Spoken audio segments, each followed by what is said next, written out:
पिछले 2 दिनों से इस मासूम बच्चे गोपाल शर्मा की तस्वीर मन और मस्जिद में घूम रही है। सोचने को विवश कर रही है कि इस भारत भूमि में इंसानियत बची भी है कि मर गई है। क्योंकि जिस तरह से हमारे देश के तमाम बड़े पत्रकार मौन धारण करके बैठे हैं, तमाम टीवी न्यूज़ चैनल मौन धारण करके बैठे हैं, कहीं डिबेट नहीं हो रहा, कहीं चर्चा का विषय नहीं बना हुआ है। क्योंकि जिस तरह से इस मासूम बच्चे गोपाल शर्मा की नोएडा के जेवर में निर्मम तरीके से राक्षस प्रवृत्ति के लोगों ने हत्या की है। पहले तो इसकी आंखें निकाली गई, इसके साथ रेप किया गया और इसका प्राइवेट पार्ट काटा गया, जीभ काटी गई, इसके ऊपर पेशाब किया गया, इसके ऊपर तेजाब छिड़का गया। इसके बावजूद भी हमारे देश के पत्रकारों का जमीर नहीं जागा, किसी के अंदर इंसानियत नहीं जागी। सभी के सभी न्यूज़ चैनल चुप बैठे हैं, सभी के सभी हिंदू हितैषी और हिंदू एकता की बात करने वाले चुप बैठे हैं। कहीं चर्चा नहीं है, कहीं शोर गुल नहीं है, चारों तरफ सन्नाटा छाया हुआ है। सब के सब मर चुके हैं क्योंकि हत्या एक मासूम बच्चे गोपाल शर्मा की हुई है।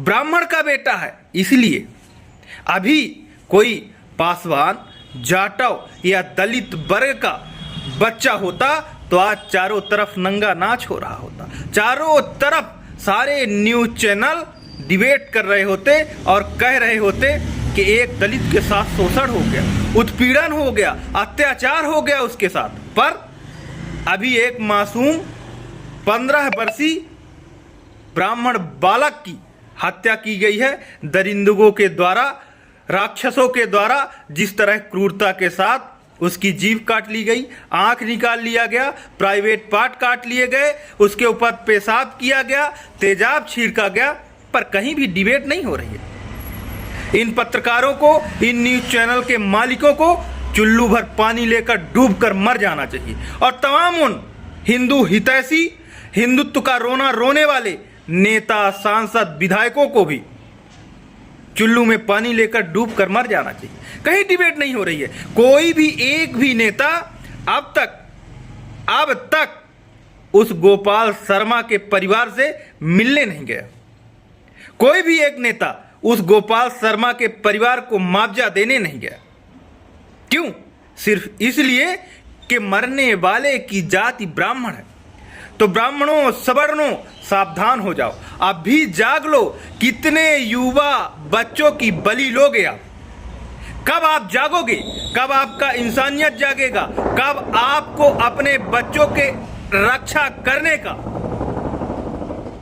जज्बा जागेगा? बताओ, क्या अब भी आपको भाजपा के नेता, कांग्रेस के नेता, सपा के नेताओं से लगाव है और सोच रहे हो कि यही नेता आपके बच्चे के हक और अधिकार के लिए लड़ेंगे, आपके बच्चे को न्याय दिलाने के लिए लड़ेंगे?